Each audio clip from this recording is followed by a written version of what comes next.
Throughout the years, I've tried several different methods of budgeting. I've always wanted a budget I could easily stick to, but getting a new job or having a new reoccurring expense could easily change any budgeting routine I may have. Although that is the case, there are still a few things that I factor in when budgeting that for me have worked no matter how many times there have been a change. It's been a little while since I made a personal finance video, and since we're going to the new year very soon, I thought it might be a great time to do it. And for maybe some people to try out some of the things I'm going to talk about today. Here's how I simplified my budget. But first, if you're new to my channel, thank you for stopping by. Here we talk about minimalism, frugal living, tech, and things of that nature. So if that sounds good to you, and you end up liking the video, be sure to like, and please punch the subscribe button square in the face. Let's get started. And by the way, Apple noticed how much I featured my iPad mini and how I pretty much use it for everything. So they were nice enough to send me an iPad Pro to test out for a while. So for parts of this video, I'll be using the Freeform app, which is completely free on iPad. I'll talk more about that in the future. Simplify categories. In the past, I've tried different ways of categorizing my expenses, like breaking things down into different types of bills, giving myself a budget for entertainment, and setting aside a budget for expenses I'm expecting but not positive will happen. While those are still good strategies to use, I found that simplifying these categories as much as possible, for me at least, has been the best thing to do. While I used to use categories such as monthly bills like car insurance and phone bill, for example, I now combine all of those into the essentials category. Basically, everything that I need that stays the exact same price every single month and needs to be paid every single month is just labeled essentials. I always know the exact number I need to set aside for this in total, and there really isn't enough value for me in breaking it down into smaller categories if it just adds up to the same number anyways. Besides essentials, I've been testing out a variables category. This includes things like gas and groceries, two of the main things that really vary in price month to month. And it's something that I have to pay a little bit more attention to when allocating a budget for it. I used to set aside a sort of entertainment budget, and while I do sometimes still go out when I want to, I found that when I did set money aside for this, by the end of the month, I would always be under the amount I allocated for this, so I would try and just come up with something to do to spend the rest of that money. Basically, if I was prepared to spend a certain amount of money, I would make sure I did that, just to make my budget more accurate. Ultimately, simplifying my budgeting categories was a huge help in just getting my finances organized. Use technology wisely. Following the trend of keeping things simple, and that's where using technology smartly and wisely comes into play. In my everyday life and routine, I'm trying to figure out what I like to physically journal and what I like to use technology for. And admittedly, when it comes to finance, technology is just almost always much easier. The three main things I do to use technology wisely is automate transactions, sync my different accounts together, and even use some of my credit card returns to cover other expenses. For automatic transfers, this is pretty straightforward. I pretty much have all my bills set up to be withdrawn from my account on the same day every month. I have automatic investments set up as well. And for that, I just set up a time every single month where money is basically taken out of my checking account and sent over to and invested in my investment account. They say this is the best way to invest because you're not really thinking about it too much and actively dealing with it. For syncing my accounts, it doesn't really have any lucrative benefits other than keeping everything organized on one screen. My investments account are basically just linked to my checking account.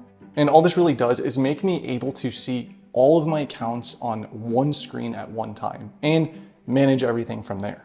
I know a lot of people don't like credit cards or trust them or really like when I talk about credit card rewards points, but hear me out. If you can keep your credit card spending under control and utilize rewards points, I see no reason not to do it. I've never paid a penny in credit card interest in my entire life. Bills and things I have to pay for anyways always go on my credit card. So I see no reason not to earn cash back on this. And while it's not enough to take a vacation, essentially by paying for things I have to pay for anyways using a specific card, I get a free gym membership every single month. And I say free very lightly. Aside from doing things like syncing accounts and automatic transfers. Sometimes if I just need a visual of my budget, I will mess around on Freeform or somewhere else on the iPad where I can just dump all of my thoughts and numbers onto a blank page, and I sort of allow myself to be messy. And honestly, it might not look that serious, and that's the point. Nothing helps me stay less stressed about money than seeing my budget written in crayon. Emergency fund priority. I know I and everyone who's ever made a personal finance budgeting video has mentioned emergency funds. And everyone I've seen always recommends having somewhere around 3 to 6 months of emergency fund money. And that's obviously great if you can manage this, but I'm not sure a lot of people are able to save this aggressively. What I found worked really well for me is save for a lesser emergency rather than being out of work for 3 to 6 months. And build off of that. Simply building smaller goals and smaller milestones. And I found this to be a lot less intimidating. For example, set the goal of saving for a small car emergency, like a dead battery, rather than being out of work for a long period of time. And build on that. Starting with a smaller savings goal, I found to be less intimidating, and it helped me celebrate the small wins. And aside from its practical helpfulness, arguably more importantly, it brought me a ton of peace of mind, even if it never got used. Knowing a scenario where I had to spend a good sum of money because of an emergency wouldn't completely derail my finances and my budget was a good feeling. Round up and round down. This is something I've been doing since my very first paycheck ever, but I never thought about mentioning it in a video. Rounding up and down is essentially preparing for a lower income than usual and higher than usual monthly expenses. My paychecks at work are almost exactly the same 100% of the time. But what I do when I'm planning out my budget for the month is round those paychecks down to the nearest 100. Just by mentally preparing myself for a lower paycheck, I'm preparing to have less money than I will actually have, helping me continue to live below my means. This is one of the best ways I found to always stay in the positive every single month and never overspend. And on the flip side, I try to round my bills up to the nearest 100th or even nearest 10th. Just like rounding down my paychecks, rounding up my bills prepares me for an unexpected expense that usually never comes, leaving me with a little bit of extra every month. And that little bit of extra almost always covers the variables like gas. Rounding up and down has been a very good habit, and I definitely recommend trying it out. Regular check-in. A regular check-in for me is simply going into my banking apps and calendar to make sure everything is going according to my monthly budget.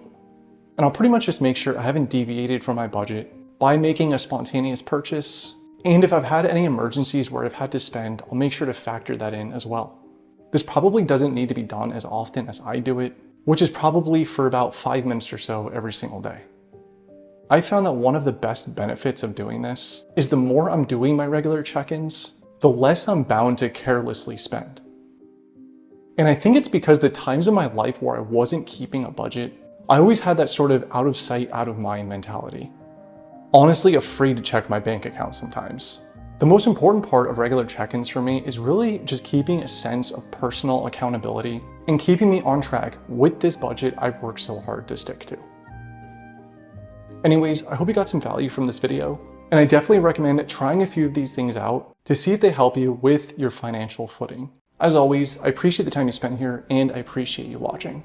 And before I end this video, I just want to say thank you so much for all the support throughout 2023. It really means more than I can even describe. So stay safe, have a great new year, and I'll see you next time.